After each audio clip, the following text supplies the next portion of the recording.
Make your way back inside the passenger compartment. We're going to come to the lower kick panel underneath the steering column. We have to remove the plastic. To do that, you're going to find two 7mm headed bolts.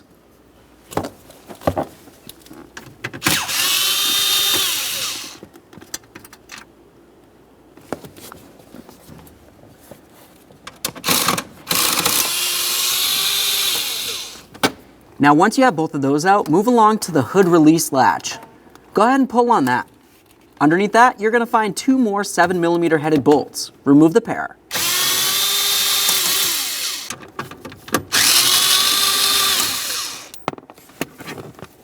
Now we can carefully grab onto the plastic.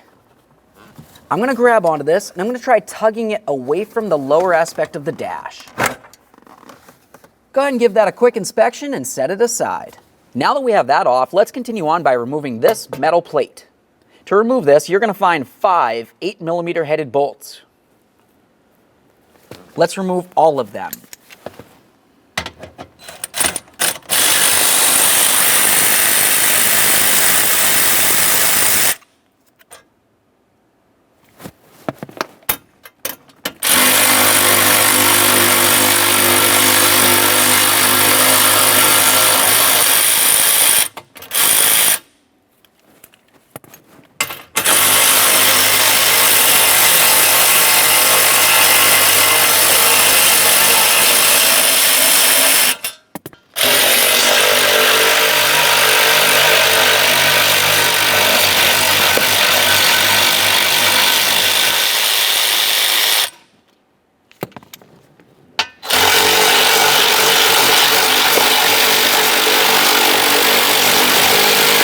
Now that we have all that out of the way, we have a clear view of the shifter indicator cable, and that leads directly up to our bracket.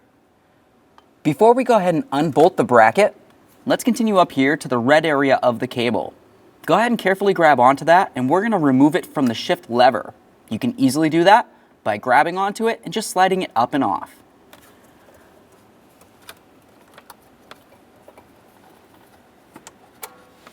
Now let's continue with a 5.5mm socket to our one mounting bolt for the bracket.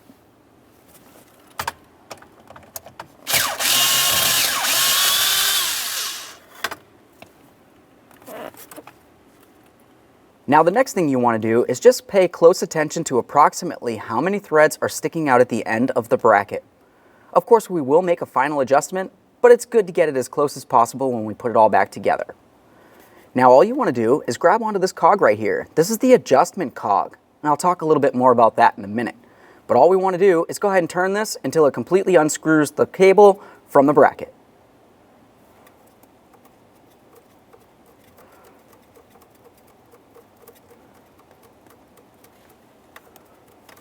Good.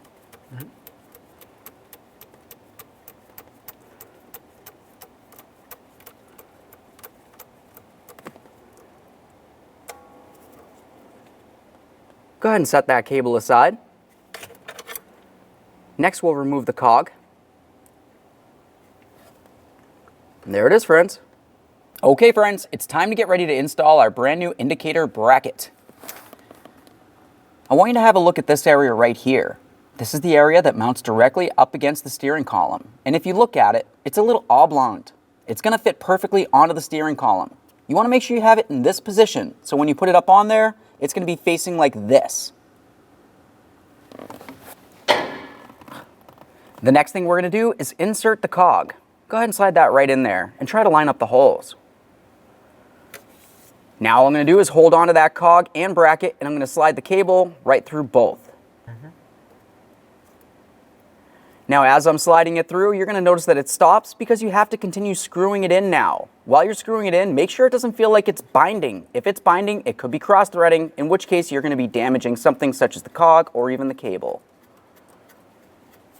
We're just going to put this so it's approximately where it was when we had removed the original.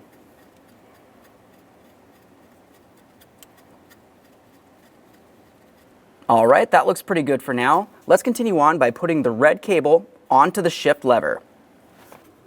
Please.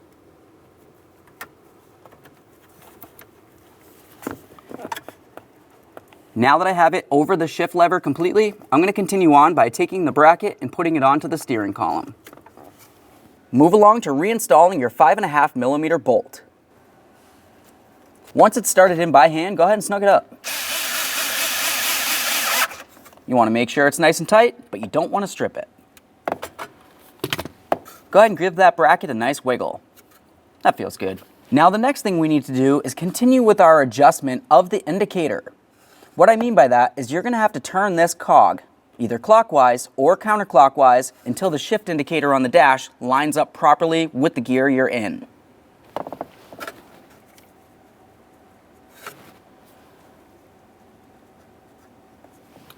Now we can make our way above the steering column to the dash. We can see exactly where the shift indicator is.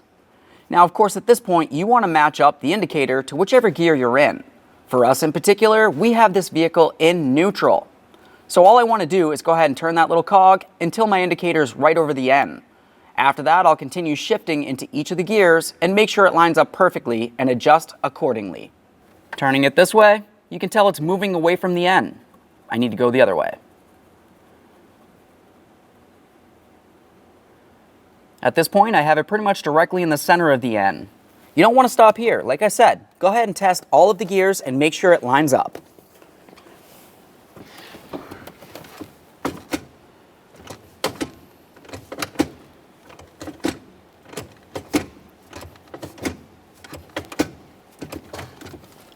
Perfect. Let's get this metal protective plate on here. As always, line up all of your bolt holes, start in all of the bolts, and then snug them up.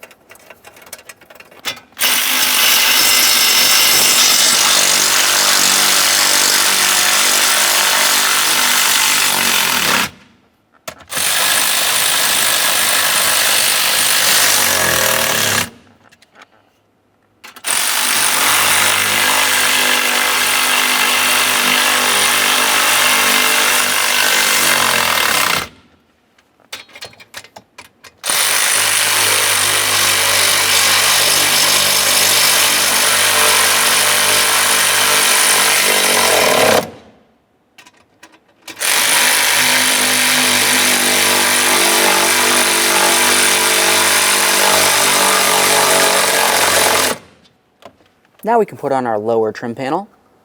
Looking at the back side, you're going to find that you have pitons that protrude out from either side of it.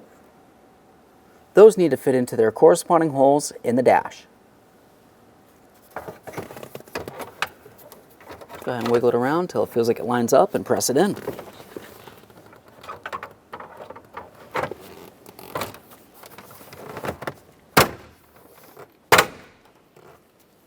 Make your way under here and start in both of your mounting bolts on either side. We'll leave those loose and we'll continue on to our hood release.